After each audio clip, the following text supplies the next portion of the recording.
After leaving Egypt, the freed Hebrew slaves moved through the wilderness on their way to the land God had promised them. As they approached Canaan, they stopped in the wilderness of Zin at a place called Kadesh Barnea. The Lord told Moses to select a leader from each of the 12 tribes to go and spy out the land ahead. Moses chose a leader from each tribe.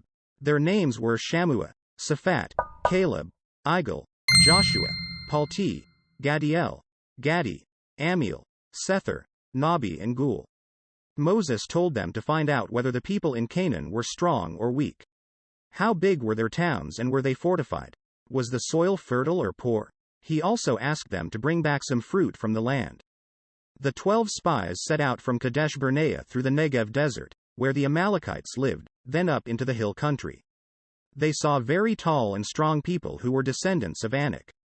They moved north through the hill country where the Hittites, Jebusites and Amorites lived, and then around the river Jordan and Lake Galilee where they saw Canaanites. The towns and cities were large and well fortified. They went as far north as Rehob before turning back and retracing their steps. When they reached the valley of Eshcol, they cut off a branch bearing a single cluster of grapes.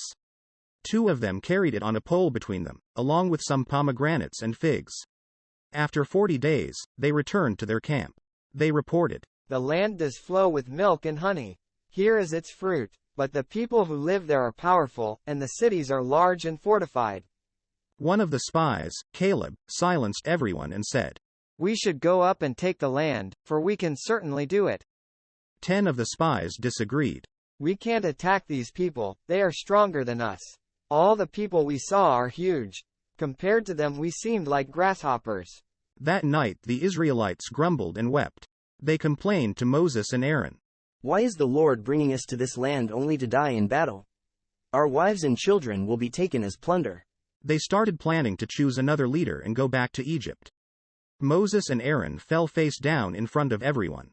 2 of the spies, Joshua and Caleb, stood up and said, "The land we explored is exceedingly good. The Lord will lead us into that land flowing with milk and honey, and give it to us.